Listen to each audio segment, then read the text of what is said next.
Ron Villanueva, the Executive Director of the Coastal Virginia Chamber of Commerce. Today, I'm joined with a great friend, a great statesman, Delegate Barry Knight from parts of Virginia Beach. And you still Chesapeake, I believe, and I do about 45% of Chesapeake, 55% of Virginia Beach. yeah, has a large district. But more importantly, folks that don't know Barry, Barry for many years can be defined so many ways. One is he's the working man's politician, started very humbly as a hog farmer, became a successful businessman, and Virginia owes a lot to him. He's one of the senior uh, state politicians here in the area. More importantly, he is a budget conferee, which deals with a lot of their preparations at the General Assembly. I had the pleasure of serving with him, being his seatmate. I learned so much from him with regards to humility and working across the aisle and getting things done efficiently. Barry is a great friend, and Barry, thank you for joining us and giving us a General Assembly update and some insight on as to far as the topics are concerned for the business community and the community at large. Thank you, Barry. Thank you. Appreciate it, Ron. Barry, there has to be a lot to be said. When we were in power, we had an agenda. It was a pro-business agenda. We've seen Virginia become more of a blue state. Um, how do you see some of the legislation that is before you? Is it pro-business? Is it not pro-business? Where do you see Virginia headed? Well, Ron, when you and I were in there together, we were ranked at the top or near the top as the friendliest state to do business in America.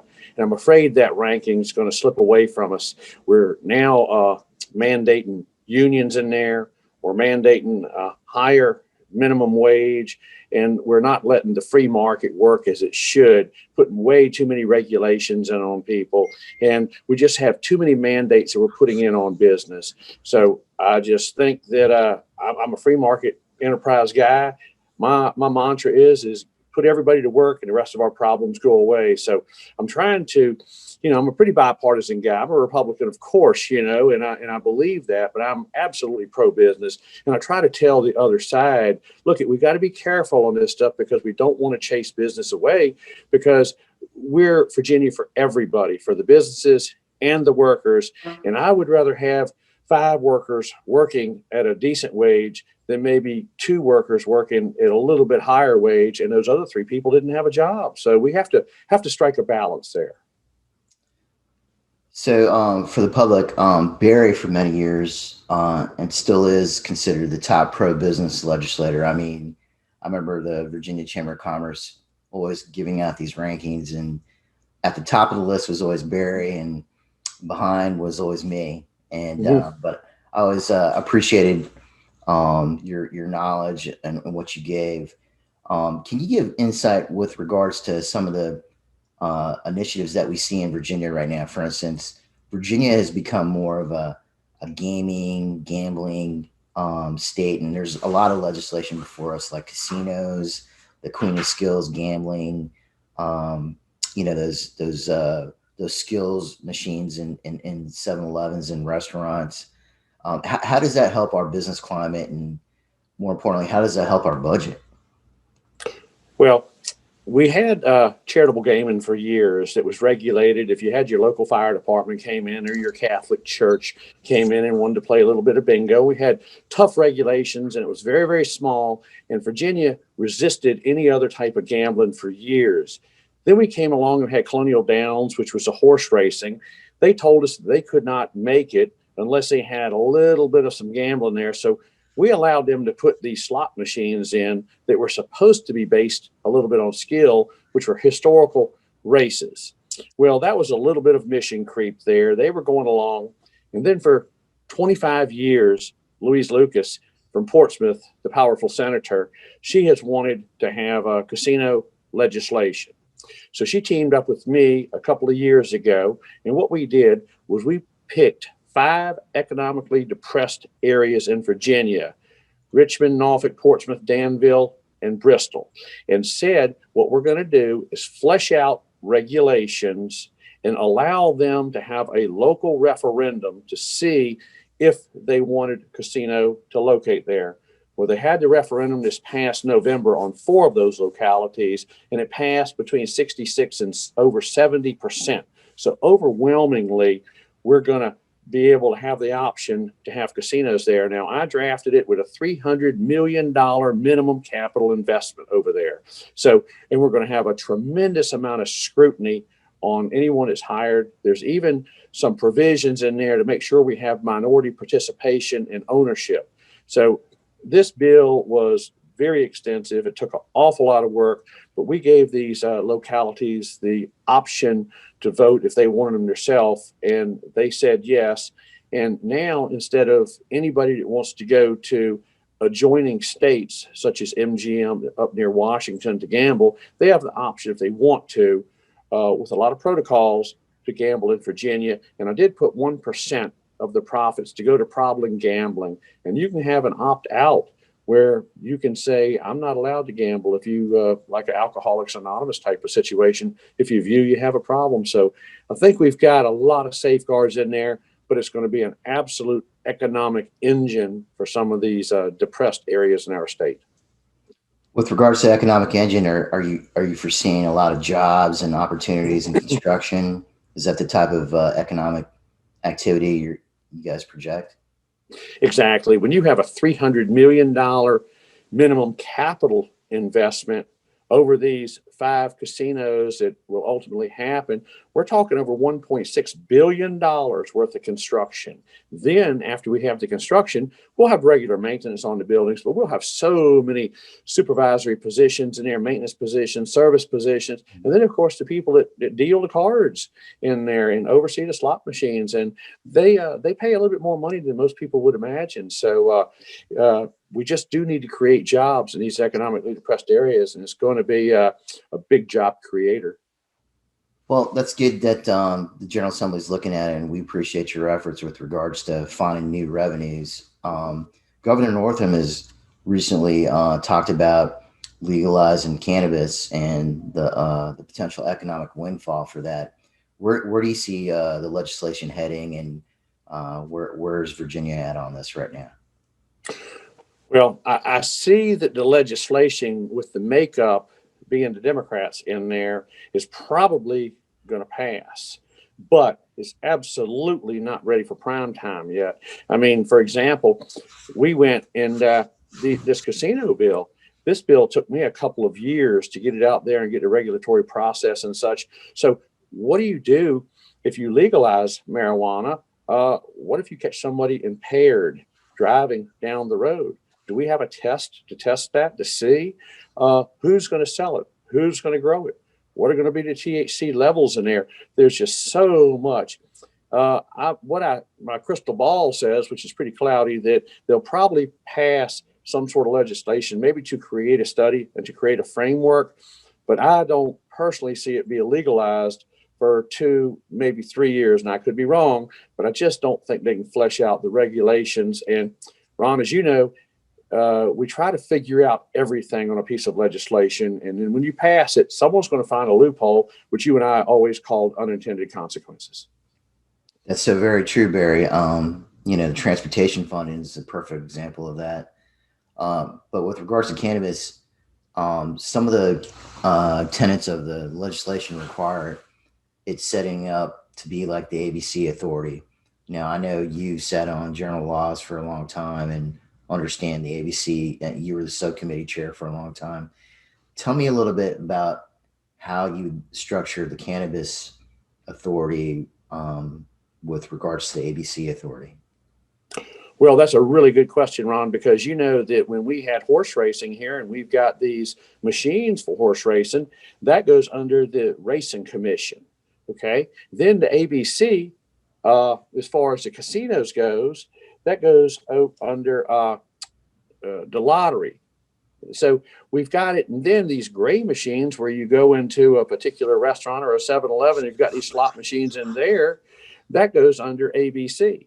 So there is not really a uniform umbrella or structure where it goes. So there has been a lot of thought about putting it under ABC and having it be in a subset of regulations there, because they do alcohol beverage, and they've been doing it for so many years, and they do such a fantastic job. And Ron, if you'll recall, we had an ABC commission, and the commission was more state oriented and had to go through a lot of checks and balances and protocols. I put in legislation last year that was 135 pages, which created an authority, which gives it a little bit more autonomy to hire and fire and purchasing practices. So they're a little bit more nimble, the ABC authority is. So I think to answer your question, the ABC authority is probably where this would go, because they've got more of a structure in place. And an authority does have a little bit more, they are a little bit more nimble on what they can do. Delegate Knight, we saw this past summer a lot of the CARES Act money go to Virginia. The General Assembly and the governor put money towards coronavirus small business assistance grants. Do you foresee a new round of that happening to help some of these small businesses, weather the storm here?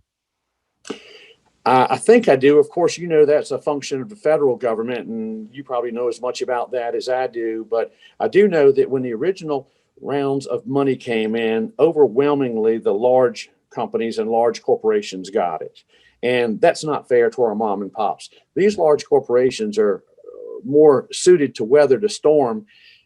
Case in point, the federal government now is going to forgive all these loans, and the state, so they won't tax them as income. The state is not going to tax any individuals that got them, but these large corporations are now doing so well, according to Secretary of Finance Aubrey Lane, that he's proposing tax them, because if we don't tax them, it blows a $50 million hole in our budget. And if he does tax them, then it just kind of levels the playing field a little bit between the large corporations that got it and the mom and pops that didn't. It doesn't give them an undue advantage. So we're really fighting over that piece of legislation right now. Ron, one of the very first bills we ever had was tax conformity. So our CPAs, private CPAs in the state, when you went in to do your taxes, they knew exactly what they could do. We're still working on that, and it's emergency legislation, which means it has to have 80% in both houses, and we're not there yet. So it's going to be interesting to see what happens. Well, let's drill that down a little bit. So Secretary Lane is proposing taxation to capture additional revenue based on the CARES Act money that was received by small businesses. Is that exactly the only thing that Secretary Lane says? It's the definition of small business isn't what you and I classify, because about 95% of the PP money that came to Virginia went to large corporations. They put their banks in charge to try to go ahead and get this money, and they sucked it all up. So now Secretary Lane says, all we're going to do is just let them tax it as income. Anytime you do something and it's a business and you receive money, you tax it as income. And of course, you pull away on the expense side. So he's just saying, just keep it like we always do with businesses and just tax it as free income. And that's what he's proposing.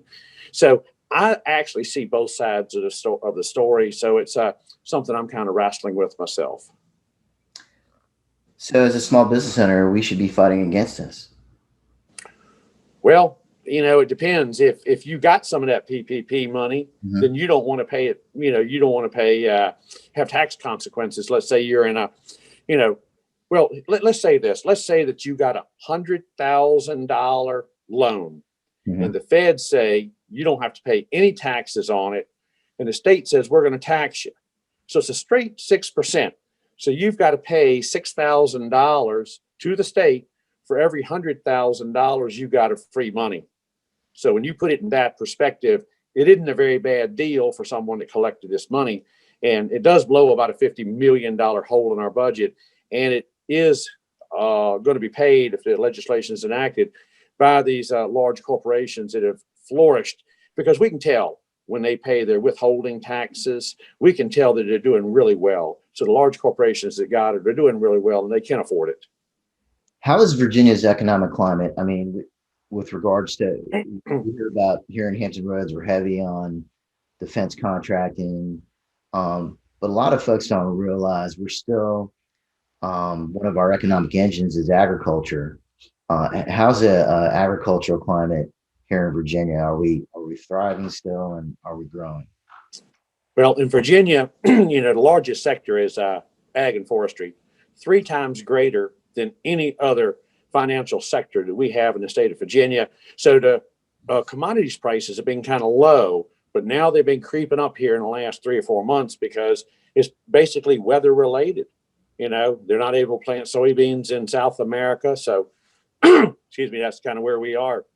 So agriculture is doing well, but see, agriculture is, uh, you know, where we are and the South Side and the rest of the state. But agriculture is a big driver of our port, because we ship a lot of bulk commodities out of the port of Virginia, which, is Norfolk and Portsmouth and stuff. And our port, to segue over a little bit, is doing fantastic because, Ron, you and I helped get some money for the 55-foot deep channel and to make it be twice as wide. So now we can accommodate these Supermax ships and they can pass side by side. We don't have to shut down the shipping channel to wait for the other one to pass it. Barry, there's a lot of topics that are before the General Assembly session. We've seen some ups and downs with regards to higher ed transportation or higher ed funding, transportation funding. Last summer, we saw like a defunding of the police. Are we still, looking at cutting budgets and moving things around with regards to some of these efforts that we saw over the summer? Well, last year we had where our revenues were really going up in an upward trajectory. And we had a budget that was pretty flush with cash. And we were going to do a lot of things to help a lot of people that we've been putting off for years and years. And we passed that budget, and the House and the Senate passed it, and the governor signed it. Then we came back in the special session and did what we called unallot most all of this new money because we thought the revenues were going to be stagnant. Now we have found out we did not suffer very much. We're a little above the middle of those two numbers, if you will. So we're doing pretty good on that. What we did do on the budget last year was college tuition has been becoming unaffordable. It's been way outstripping inflation. And folks that's got 18-year-olds, and let's say maybe they're, in their late 30s, early 40s, and they've got a family and a house payment, and they want to send their kids to college, we told them, okay, we're going to give every university their pro rata share, which came to about $100 million. You either take our state money and freeze tuition, or you do not take the state money, and then you're on your own if you want to increase state tuition for in-state students. And all of the universities decided to take the money, and we're doing that again this year. So we're doing all we can to tamp down the inflation on college tuition because these kids need an education, but it's just bankrupting them and their parents to send them to college. And, it's actually shifted the focus away a little bit more to some workforce development because we need college graduates, but we need plumbers, electricians, and welders also. Barry, I couldn't agree with you more. I mean, that's the trades are like the backbone of getting things done. You have a son that's a utility guy, works for Dominion, I think, and it's a really great paying job. A lot of a lot of folks that don't want to go to college or the military. There's a lot of opportunity out there in the trades, and we appreciate you taking efforts to promote that.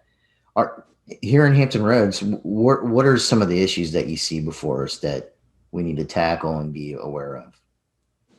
Oh my gosh, well, that's a good one, Ron. Well, we're looking in here. Of course, they've got the casino going over in Portsmouth, and we've got the casino going in Norfolk, and we're going to keep an eye on that and make sure it's done and done right. But our large economic engine around here is the Port of Virginia. Our largest economic engine, let me back up, would be our military. And the military and the port came to us a few years ago when you were chairman of the Transportation Committee in the House. And they told you, they said, Ron, we are not going to expand anymore in the state of Virginia if you don't get us some roads because we are locked And the largest transportation project is over $3 billion, which is our choke point at Hampton Roads Bridge Tunnel. And you remember Delegate Cristalli came to us and said, hey guys, I need your help. And we both stepped up. And for a number of reasons, nobody wanted to pass that. Now we're going to replace those trestles. We're going to replace those tubes over there. We're going to eliminate that choke point. Now the Port of Virginia is going to grow and its customers. And now the military, I'm sure, is going to see that. And they're not going to decrease. They're going to be status quo and probably grow because of that. So that was a message that we all heard loud and clear. And I'm proud with you and Chris Dolly to be a part of that on the Hampton Roads Bridge Tunnel, because, it choked off our tourists too. And we've heard stories of people saying, I'm just not going to Virginia Beach if I've got to sit waiting for that tunnel for an hour and a half or 2 hours. Barry, I appreciate always the shout out there. With regards to like Virginia Beach issues, you've seen some issues that are before you. For instance, the mass shooting that happened almost 2 years ago, and I think you led the charge with regards to restoring funding for a new public safety building. Where are we at with that? Do you see? I know the city of Virginia Beach stepped up. Is the state still helping out on that? No, the state is not stepping up on that. They thought that it would be setting a precedent where we asked for 10 million. A few of us legislators did on both sides of the aisle to ask for some extra money. And the state said, we don't typically do that. I thought, and I argued for that. And last year they said, well, we don't really know. We think that sets a precedent. Maybe we can find something else, Barry. So instead of 10 million for that, I was able to secure $10 million for the road access and sand bridge, which is known as Nemo Parkway, which floods all the time. You can't come and go. And we have to ask permission of Dam Neck Base, where SEAL Team 6 trains, for permission to go through there. And that's voluntary only. They've been gracious to let us do that. That passed the House and the Senate and got signed into law by the governor. When we unallotted that money, they took that out. Then when we came back for special session, we put that back in. And I thought everybody was fine with it. And the governor said he thought it set a precedent for not going through smart scale. Well, I didn't run it through transportation funds. I ran it through bond money. But the governor hadn't seemed to be our friend down here in Hampton Roads for a number of reasons. We're not getting our allocated doses of the vaccine either. So I kind of called him out on it, but it didn't seem to do any good. So that's what we were trying to do. But to answer your question, no, we did not get any state money for that mass tragedy building, and we should have.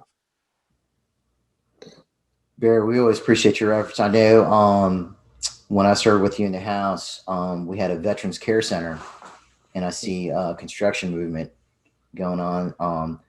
The Veterans Care Center is a needed element for a lot of the sick veterans and folks that need medical attention. Barry, can you tell us a little bit about the progress of the Veterans Care Center?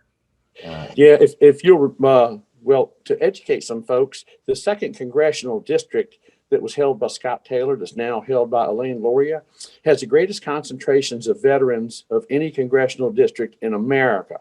So we have a need here. So the federal government, we were always saying we'll pay half the money for one in Hampton Roads and half the money for one in another part of the state. And we could never get the federal government to move. So finally we said, well, we're going to take that money and create one Veterans Care Center and pay for it ourselves. And there's a big fight over whether to put it in Hampton and Virginia Beach. And Ron, when you were there, and Chris Dolly and myself and some of the rest of our legislators, we all hitched to the wagon and we put our political muscle there and said, we want it in Virginia Beach. And now it's down near Virginia Beach Courthouse. They're actively doing construction right now. We actually sent a signal to the federal government when we moved without them that actually now they're putting some money into it now themselves. But we had to force the issue and lead the charge. But yes, it's something that's really, really needed. Progress is underway. I don't know when completion is, but by driving by there a few days ago, I would say within the next year, we're going to have that. We're going to have it staffed, and we're going to have some care for these veterans that we owe our freedom to. Thank you, Barry, for your initiatives there. Barry, how do folks get in touch with you if they need to talk to you and ask questions and more importantly support you? In the election?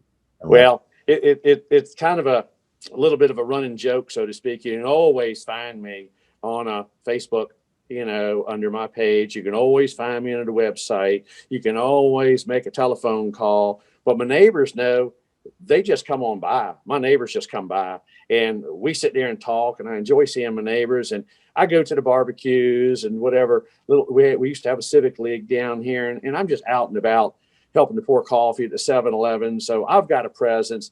Everybody down here can tell you how to get in touch with me. And if we have a problem, you come on up to my office over, down here where I live. But if you have a big problem, we go downstairs and we drop the tailgate of my pickup truck and we sit on that tailgate. And we solved an awful lot of problems right there. Oh man, that's so great. Ladies and gentlemen, we're honored to have Delegate Barry Knight from the 81st House District. He is a true statesman here in Virginia, one of our tremendous leaders, top pro-business, pro-community. Anytime you need somebody to go into a fight with, bring Barry. And, there's going to be some winning solutions there. Barry, on behalf of the Coastal Virginia Chamber of Commerce, we thank you for giving your General Assembly update, and we invite you to give call us up anytime, and if there's any matters of importance or you think that needs to get out to the public, we're here to help you in any way. Delegate Barry Knight, are you running for re-election? Absolutely running for re-election. There's a lot of work to be done, and I've got some institutional knowledge. So all I do is sit here and listen to my constituents, and I'm their representative, and I never forget I work for them. Barry Knight, working for you. Thank you, brother. Take care. God bless.